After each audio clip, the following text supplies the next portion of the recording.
मित्रों नमस्कार, स्वागत है आप सभी का द पीपल वॉइस में। आज हम महारानी दुर्गावती के बलिदान दिवस जो कि 24 जून को पूरे भारत में मनाया जाता है, इस पर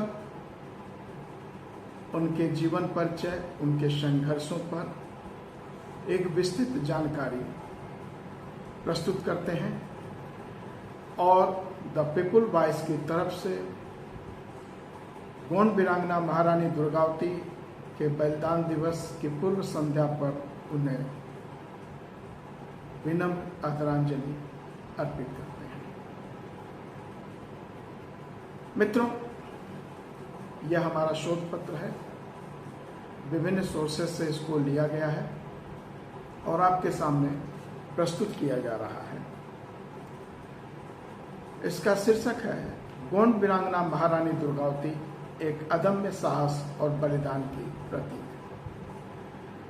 भारतीय इतिहास में कुछ ऐसी वीरांगनाएं हुई हैं जिनके साहस, पराक्रम और बलिदान की गाथाएं आज भी प्रेरणा का स्रोत बनी हुई हैं।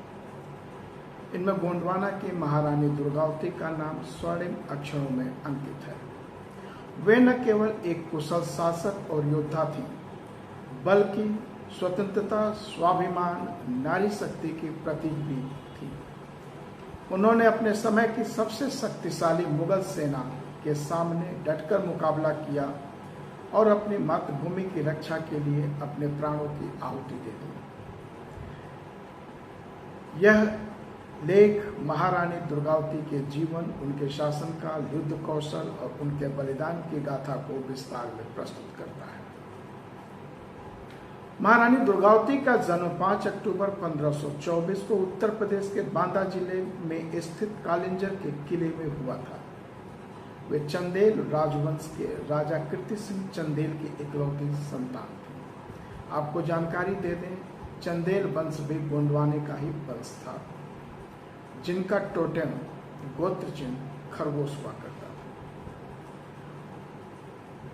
दुर्गावती की माता का नाम कमलावती था। उनके माता पिता ने उनका नाम दुर्गावती रखा। ये चंदेल वंश खजुराहो के मंदिरों के निर्माण और महमूद गजनवी के आक्रमणों को रोकने के लिए प्रसिद्ध था। दुर्गावती का बचपन वीरता और सम्मान से भरे माहौल में बीता। उनके पिता ने उन्हें राजकुमारी के रूप में केवल सौंदर्य और शील की शिक्षा ही नहीं दी, बल्कि युद्ध कलाओं में भी पारंगत किया। बचपन से ही उन्होंने घुड़सवारी, तलवारबाजी, तीरंदाजी और बंदूक चलाने में महारत हासिल की। अकबरनामा में भी उल्लेख है कि दुर्गावती तीर और बंदूक चलाने में अत्यंत निपुण थी। 13-14 वर्ष की आयु में ही वे शिकार में माहिर हो गई थी और एक आदमखोर बाघ को मार गिराने का उनका कारनामा उनके वीरता का प्रारंभिक प्रमाण था। 1542 में 18 वर्ष की आयु में दुर्गावती का विवाह गोंडवाना साम्राज्य के राजा संग्राम शाह के पुत्र दलपत शाह से हुआ।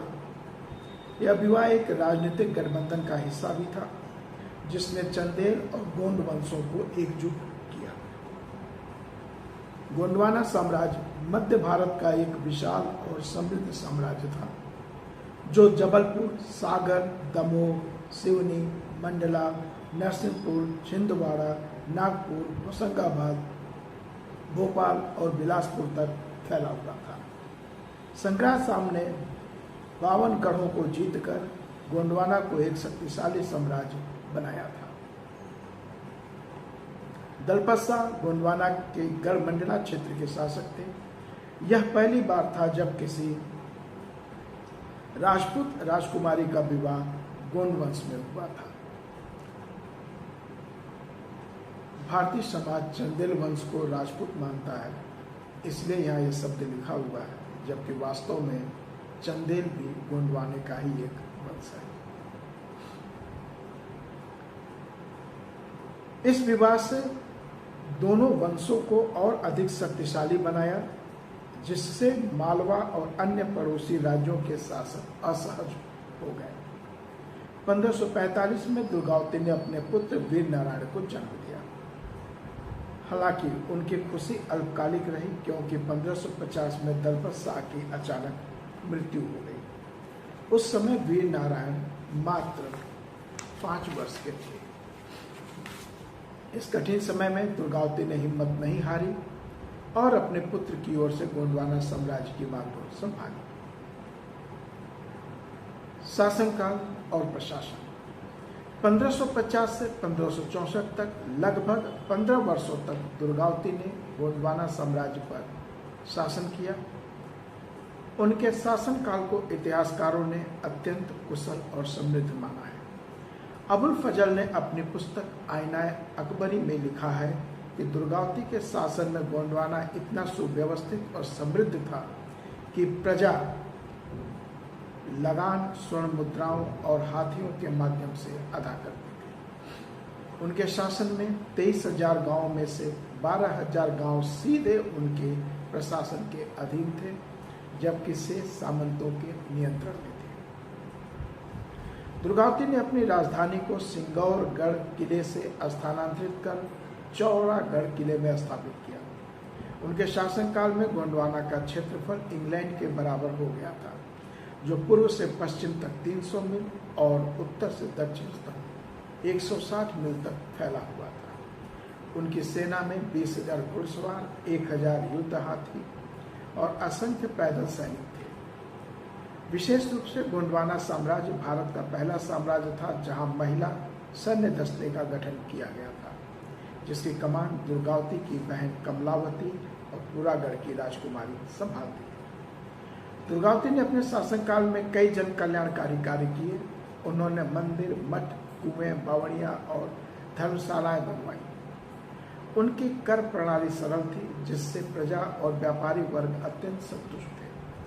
उन्होंने विद्रोहियों को कुचलने के लिए स्वयं सेना का नेतृत्व किया और पड़ोसी राज्यों के आक्रमणों को विफल किया। दुर्गावती का युद्ध कौशल असाधारण था। वे दोनों हाथों से तीर और तलवार चलाने में निपुण थी। उनकी रणनीति अकस्मात आक्रमण पर आधारित थी और वे क्रौंच व्यू बड़ी सेना के लिए और अर्धचंद्र व्यू छोटी सेना के लिए उसमें माहिर थे। 1556 में मालवा के सुल्तान बाज बहादुर ने गोंडवाना पर आक्रमण किया। दुर्गावती ने अपनी सेना का नेतृत्व किया और बाज बहादुर को करारी हार दी। बाज बहादुर ने दोबारा आक्रमण किया, लेकिन फिर से पराजित हुआ। इन युद्धों में दुर्गावती को अपार संपत्ति प्राप्त हुई और पड़ोसी मुस्लिम राज्य इतने भयभीत हुए कि उन्होंने गोंडवाना की ओर देखना बंद कर दिया। 1562 में मुगल सम्राट अकबर ने मालवा और रीवा को अपने साम्राज्य में मिला लिया। गोंडवाना की समृद्धि और दुर्गावती की वीरता की चर्चा मुगल दरबार में होने लगी। अकबर ने गोंडवाना को अपने साम्राज्य में मिलाने की योजना बनाई। उसने दुर्गावती के प्रिय सफेद हाथी सरमन और उनके विश्वस्त वजीर आधार सिंह को भेंट के रूप में मांगा, जिसे दुर्गावती ने ठुकरा दिया। जवाब में उन्होंने अकबर को एक सोने का पिंजरा भेजकर कहा कि रानियों का काम महल में रहना है और अकबर का काम रुई धुलना है। इस जवाब से अकबर तिलमिला गया। अकबर ने अपने सेनापति आसफ खान को गोंडवाना पर आक्रमण करने का आदेश दिया। पहली बार आसफ खान पराजित हुआ। दूसरी बार उसने दुगनी सेना के साथ आक्रमण किया। 1564 में नरई नाले के पास युद्ध हुआ। दुर्गावती ने पुरुष वेश में युद्ध का नेतृत्व किया। इस युद्ध में 3000 मुगल सैनिक मारे गए, लेकिन दुर्गावती की सेना को भी भारी क्षति हुई। उनके पुत्र वीर नारायण घायल हो गए। 24 जून 1564 को मुगलों ने फिर से आक्रमण किया। दुर्गावती की आंख और गर्दन में तीर लगे, लेकिन उन्होंने युद्ध जारी रखा। जब हार निश्चित हो गई तो उन्होंने अपने मंत्री, जो कि हमने पहले ही बताया था, आधार सिंह से कहा कि वे उनकी तलवार से उनका अंत करें क्योंकि वे मुगलों के हाथों जीवित नहीं पड़ना चाहती थी। लेकिन उनके मंत्री घबरा गए और उन्होंने ऐसा नहीं किया। अंततः उन्होंने स्वयं अपनी कटार से अपने सीने को भेदकर आत्म बलिदान दे दिया। दुर्गावती का बलिदान 24 जून 1564 को हुआ, जिसे गोंड समुदाय और आदिवासी समाज हर वर्ष बलिदान दिवस के रूप में मनाता है। उनके बलिदान के सम्मान में भारत सरकार ने 1988 में उनके नाम पर डाक टिकट जारी किया। भारतीय कोस्ट गार्ड की तटरक्षक गश्ती पोत का नाम भी महारानी दुर्गावती के नाम पर Indian coast guard ship Rani Durgavati रखा गया है, जिसे 2018 में कमीशन किया गया है। महारानी दुर्गावती के नाम पर मध्य प्रदेश जबलपुर में रानी दुर्गावती विश्वविद्यालय जबलपुर की स्थापना 12 जून 1956 को जबलपुर विश्वविद्यालय एक्ट के तहत किया गया है। महारानी दुर्गावती का जीवन साहस, शौर्य और स्वाभिमान की एक अनुपम गाथा है, जिन्होंने अपने समय की सबसे शक्तिशाली सेना के सामने न झुककर यह सिद्ध किया कि वीरता और बलिदान किसी लिंग या वंश तक सीमित नहीं होता। उनका शासनकाल गोंडवाना के स्वर्णिम युग का प्रतीक था और उनका बलिदान भारतीय इतिहास में एक अमिट अध्याय है। उनकी गाथाएं आज भी गोंडवाना क्षेत्र में गाई जाती हैं और वे आदिवासी महिलाओं के लिए प्रेरणा स्रोत बनी हुई है। उनकी स्मृति को नमन करते हुए हम यह संकल्प ले सकते हैं कि उनके आदर्शों को जीवित रखकर हम अपने देश और संस्कृति की रक्षा करेंगे।